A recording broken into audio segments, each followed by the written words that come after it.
Hello. Welcome to Market Discussion of the Day. Today, February 19, 2026, Thursday. So, market discussion പോകുന്നതിന് മുന്നേയായിട്ട് നമ്മളുടെ forex trading course, നമ്മുടെ first ever paid forex trading course March 2 start ചെയ്യുന്നത്. വളരെ basic ലെവലിൽ ബിഗിനേഴ്സിന് വേണ്ടിയിട്ട് design ചെയ്തിട്ടുള്ളൊരു കോഴ്സാണ്. So first batch ആയതുകൊണ്ടിട്ട് തന്നെ നമ്മൾ ഒരു ഓഫർ പ്രൈസിലാണ് കൊടുക്കുന്നത്. 999 റുപ്പീസ് മാത്രമാണ് ഈ ഒരു കോഴ്സിന് നമ്മൾ ചാർജ് ചെയ്യുന്നുള്ളൂ. വളരെ ലിമിറ്റഡ് ആയിട്ടുള്ള ആൾക്കാർക്കാണ് നമ്മൾ ഈ കോഴ്സ് പ്രൊവൈഡ് ചെയ്യുന്നത്. കാരണം നമുക്കൊരു 1-to-1 മീറ്റിങ്ങും ഒക്കെ പ്രൊവൈഡ് ചെയ്യാനായിട്ട് കുറച്ച് ആൾക്കാരായിരിക്കും ബെറ്റർ എന്നുള്ളൊരു നിലയിൽ. സോ രാത്രി 8:30 മണിക്കാണ് 7 ദിവസത്തെ കോഴ്സായിരിക്കും. ഈ ഒരു കോഴ്സിന് ജോയിൻ ചെയ്യണം എന്നുള്ള ആൾക്കാർക്ക് എൻ്റെ ഡിസ്ക്രിപ്ഷൻ ബോക്സിൽ നമ്പർ ഉണ്ടാവും. എനിക്ക് മെസ്സേജ് അയച്ചു കഴിഞ്ഞാൽ ബാക്കി കാര്യങ്ങൾ ഞാൻ കോർഡിനേറ്റ് ചെയ്യുന്നതായിരിക്കും എടുത്ത് ഓർമ്മിപ്പിച്ച് പോവുകയാണ്. Okay, so coming to market discussion, coming to fundamental side. So കഴിഞ്ഞ 2 ദിവസമായിട്ട് നമുക്കറിയാം ജനീവ സ്വിറ്റ്സർലാൻഡിൽ വെച്ചിട്ട് മീറ്റിംഗ് നടക്കുകയാണ്. ഇറാനും US തമ്മിലുള്ളൊരു മീറ്റിംഗ് നടക്കുകയായിരുന്നു. ഓക്കെ, സോ ആ ഒരു മീറ്റിങ്ങിൽ വലിയ രീതിയിലുള്ളൊരു മാറ്റം, അതായത് ഒരു പീസ് ഫസ്റ്റ് മീറ്റിംഗ് കഴിഞ്ഞ ആഴ്ച നടന്ന മീറ്റിംഗ് നല്ല രീതിയിൽ പോയെങ്കിൽ ഈ ഒരു മീറ്റിങ്ങിൽ ഒരു പ്രോപ്പറായിട്ടുള്ള ഒരു നല്ല രീതിയിൽ പിരിഞ്ഞില്ല എന്നുള്ളതാണ് നമുക്ക് മനസ്സിലാക്കേണ്ട ഏറ്റവും ഇമ്പോർട്ടൻ്റ് ആയിട്ടുള്ള കാര്യം. അതുകൊണ്ടിട്ട് തന്നെ ഇന്നലെ ഗോൾഡിൻ്റെ പ്രൈസൊക്കെ രാവിലെ US സെഷനകത്ത് ഓൾമോസ്റ്റ് 4898 നിന്നിട്ട് 3 ക്യാൻഡിൽ കൊണ്ടിട്ട് ഓൾമോസ്റ്റ് ഒരു $100 അല്ലെങ്കിൽ 1000 പിപ്പിൻ്റെ മൂവ്മെൻ്റ് ഒക്കെ രാത്രിയിൽ നമ്മൾ കാണുകയും ചെയ്തു അല്ലേ. സോ ബേസിക്കലി എന്താ പറയുക, ഈ ഒരു ടോക്ക് ഒരു സ്ലോ ടോക്കായിരുന്നു. അത് മാത്രമല്ല ഒരു പ്രോപ്പറായിട്ടുള്ള ഒരു എൻഡിങ്ങിലോട്ട്, ഒരു സക്സസ്ഫുൾ മീറ്റിംഗ് ആണെന്ന് പറയാനും പറ്റാത്തൊരു സിറ്റുവേഷനിലാണ് പോയത്. അതേപോലെ ട്രംപ് ഈ ഒരു മീറ്റിങ്ങിൽ ഫ്രസ്ട്രേറ്റഡ് ആണ്. ആൻഡ് പുള്ളിക്കാരൻ വോൺ ചെയ്തു, ഒരു പ്രോപ്പറായിട്ടുള്ള ഒരു ഡീല് നടന്നില്ല എങ്കിൽ ഉറപ്പായിട്ടും US മിലിറ്ററി ഇറാൻ മിലിറ്ററിയെ അറ്റാക്ക് ചെയ്യും എന്നുള്ളൊരു എന്താ പറയുക ഒരു വാർണിംഗ് ട്രംപ് കൊടുക്കുകയും ചെയ്തു. അവിടെ ഒരു കൈനറ്റിക് ആക്ഷൻ കൈനറ്റിക് ആക്ഷൻ എന്ന് പറഞ്ഞു കഴിഞ്ഞാൽ എന്താണ്, ഒരു പെട്ടെന്നൊരു ആക്ഷൻ ഉണ്ടാകും എന്നുള്ളതിനെയാണ് അത് പറയുന്നത്. ഈ ഒരു സാറ്റർഡേയോട് കൂടി 90% ചാൻസും ഉണ്ടാവും US മിലിറ്ററി അവിടെ ഒരു ആക്ഷൻ എടുക്കുന്നതിനകത്ത് എന്നൊക്കെയുള്ള റൂമേഴ്സും നടക്കുന്നുണ്ട് എന്നുള്ളൊരു കാര്യം മനസ്സിലാക്കുക. ഓക്കെ, സോ അതേപോലെ തന്നെ US കുറേ കൂടെ ഷിപ്സും അതേപോലെ ഫൈറ്റർ ജെറ്റ്സിനെയും ഇറാനിലോട്ട്, മിഡിൽ ഈസ്റ്റിലോട്ട് അയക്കുന്നുണ്ട്. അതേപോലെ US മിലിറ്ററി എന്താ പറയുക, ഈ ഒരു വീക്കെൻഡോട് കൂടി റെഡിയായിട്ട് ഇറാനെ അറ്റാക്ക് ചെയ്യാൻ റെഡിയായിട്ട് നിൽക്കാൻ പോവുകയാണ് എന്നൊക്കെയുള്ള കാര്യങ്ങൾ പറഞ്ഞു പോകുന്നുമുണ്ട്. ഓക്കെ, സോ അതിൻ്റെ കൂടെ ഏറ്റവും ഇമ്പോർട്ടൻ്റ് ആയിട്ടുള്ള കാര്യം എന്താ വെച്ചാൽ, ഈ ഒരു കാര്യം അങ്ങനെ എങ്ങാനും സംഭവിച്ചാൽ എന്ത് ചെയ്യും, ഇറാൻ എന്താ പറഞ്ഞതെന്ന് വെച്ച് കഴിഞ്ഞാൽ വേൾഡിലെ തന്നെ 20% ഓഫ് ഓയിൽ പാസ്സാവുന്നത് ഇറാൻ്റെ ഒരു ചെറിയൊരു നാരോ സീയിലൂടെയാണ് മിഡിൽ ഈസ്റ്റിലുള്ള. ഓക്കെ, സോ അത് അടയ്ക്കും എന്നുള്ളൊരു കാര്യം ഇറാൻ പറഞ്ഞിട്ടുണ്ട്. സോ അങ്ങനെ എങ്ങാനും ചെയ്താൽ ഉറപ്പായിട്ടും ഓയിലിൻ്റെ പ്രൈസ് കൂടുകയും ചെയ്യും. ഓക്കെ, സോ ഇത് വളരെ ഇമ്പോർട്ടൻ്റ് ആയിട്ട് നമ്മൾ ഗോൾഡിൻ്റെ പ്രൈസിലും ഓയിലിൻ്റെ പ്രൈസിലും നമ്മൾ വളരെ ഇമ്പോർട്ടൻ്റ് ആയിട്ട് നോക്കിക്കാണേണ്ട 2 വളരെ ഇമ്പോർട്ടൻ്റ് ആയിട്ടുള്ള കാര്യങ്ങളാണ്. ഓക്കെ, സോ എന്തായി തീരും എന്നറിയില്ല. ഈ സാറ്റർഡേയോടുകൂടി വാർ നടക്കുമോ ഇല്ലയോ എന്നുള്ളൊരു കാര്യത്തിനകത്തൊക്കെ നമ്മൾ നോക്കിക്കാണേണ്ടതായിട്ടിരിക്കുന്നു. ഓക്കെ, സോ അതുകൊണ്ടിട്ട് തന്നെ എന്ത് സംഭവിക്കും, ഈ ഒരു അൺസർട്ടനിറ്റി ഉറപ്പായിട്ടും ഗോൾഡിൽ കൂടുതൽ ഇൻവെസ്റ്റേഴ്സിനെ കൊണ്ടുവരും. അതേപോലെ ഓയിലിലും കൂടുതൽ ഇൻവെസ്റ്റേഴ്സിനെ കൊണ്ടുപോകാനായിട്ടുള്ള പോസിബിലിറ്റിയാണ് നമ്മൾ മനസ്സിലാക്കേണ്ട വളരെ ഇമ്പോർട്ടൻ്റ് ആയിട്ടുള്ള കാര്യം. ഓക്കെ, സോ അതേപോലെ തന്നെ നമ്മളുടെ റഷ്യ ഉക്രൈൻ പീസ് ടോക്സ് ഒരു ഫെയിൽഡ് പീസ് ടോക്കായി ഈ ഒരു വട്ടം എന്നുള്ളൊരു കാര്യമാണ് നമ്മൾ വീണ്ടും മനസ്സിലാക്കേണ്ടത്. അതും ബേസിക്കലി സേഫ് ഹെവൻ ആയിട്ടുള്ള ഗോൾഡിലോട്ട് കൂടുതൽ ഇൻവെസ്റ്റേഴ്സിനെ കൊണ്ടുപോകും. ഗോൾഡ് വീണ്ടും ഒരു ഓൾ ടൈം ഹൈയിലോട്ട് പോവുകയാണോ എന്നുള്ളൊരു ഡൗട്ടാണ് നമുക്ക് വീണ്ടും ഉണ്ടാക്കുന്നത്. അതേപോലെ ട്രംപ് അഡ്മിനിസ്ട്രേഷൻ വീണ്ടും 100% താരിഫ് കാനഡയ്ക്ക് കൊടുക്കാൻ പോവാണ് ബിക്കോസ് ഓഫ് അവരുടെ ചൈനയായിട്ടുള്ള ട്രേഡ് ഡീല് കാരണം എന്നൊക്കെയുള്ള ന്യൂസുകൾ വരുന്നുണ്ട്. ഇതും ഗോൾഡിൻ്റെ പ്രൈസ് മുകളിലോട്ട് കൊണ്ടുപോവുകയാണ്. നമ്മൾ ഇന്നലെ ഡിസ്കസ് ചെയ്തപ്പോൾ ഗോൾഡിൻ്റെ പ്രൈസ് താഴോട്ട് പോകാനുള്ള പോസിബിലിറ്റിയാണ് വേൾഡിൽ പൊളിറ്റിക്കൽ സൈഡിൽ നിന്ന് ഉണ്ടായതെങ്കിൽ ഇന്ന് നേരെ തിരിച്ചായി. ഇന്നലത്തെ ആ ഒരു മീറ്റിംഗ് കഴിഞ്ഞപ്പോഴത്തേക്ക് നേരെ തിരിച്ചായി എന്നുള്ളൊരു കാര്യം മനസ്സിലാക്കുക. ഓക്കെ, സോ അതേപോലെ തന്നെ നമ്മളുടെ ഫെഡിനെ റിലേറ്റ് ചെയ്തിട്ടുള്ള കാര്യങ്ങളെ കുറിച്ച് ഓൾറെഡി നമ്മൾ പറഞ്ഞിട്ടുണ്ട്. അത് ബേസിക്കലി ഗോൾഡിനെ US ഡോളറിന് കുറച്ചും കൂടെ ശക്തി പകരുകയും ഗോൾഡിനെ താഴോട്ട് കൊണ്ടുപോകാനായിട്ടുള്ള ന്യൂസുകളാണ് US നിന്ന് വരുന്നതും എന്നൊക്കെയുള്ള കാര്യങ്ങൾ നമ്മൾ നേരത്തെ നമ്മൾ നേരത്തെ സംസാരിച്ചിട്ടുണ്ടായിരുന്നല്ലേ. സോ ഇതൊക്കെയാണ് എനിക്ക് നമ്മുടെ പൊളിറ്റിക്കൽ സൈഡിൽ നിന്ന് പറഞ്ഞു പോകാനായിട്ടുള്ള കാര്യങ്ങൾ.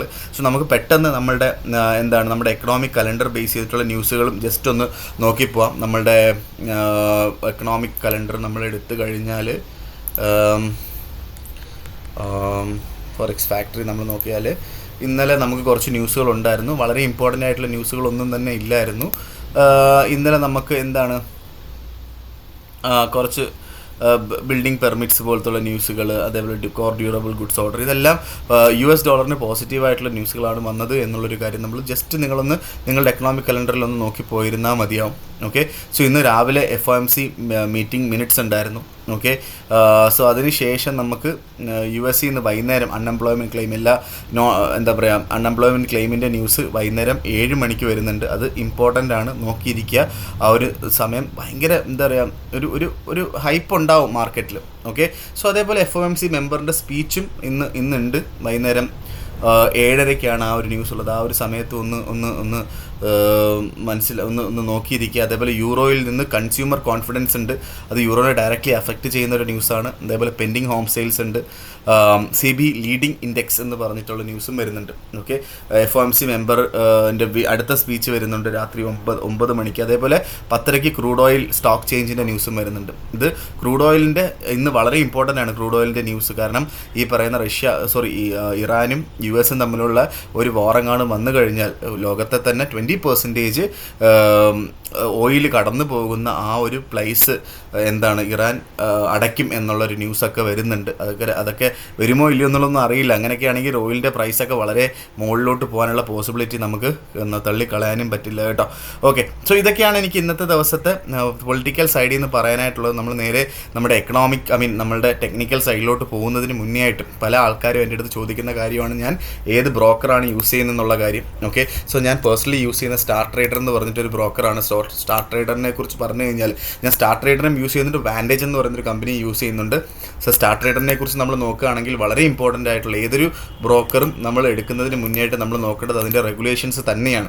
ഓക്കെ, സോ റെഗുലേഷൻസ് നമ്മൾ നോക്കുമ്പോൾ UAE ബേസ് ചെയ്തിട്ടുള്ള ക്യാപിറ്റൽ മാർക്കറ്റ് അതോറിറ്റിയുടെ CMAയുടെ റെഗുലേഷനുള്ള ഒരു കമ്പനിയാണ്. അതേപോലെ ഓസ്ട്രേലിയയിലുള്ള ASICയുടെ റെഗുലേഷൻ ഉണ്ട്. സൗത്ത് ആഫ്രിക്ക ബേസ് ചെയ്തിട്ട് FSCയുടെ റെഗുലേഷൻ. ഇത് 3 മേജർ റെഗുലേഷനാണ്. ഈ മേജർ 3 റെഗുലേഷനുള്ള കമ്പനിയാണ്. ഓക്കെ, അതിൻ്റെ കൂടെ തന്നെ കമ്പനിയുടെ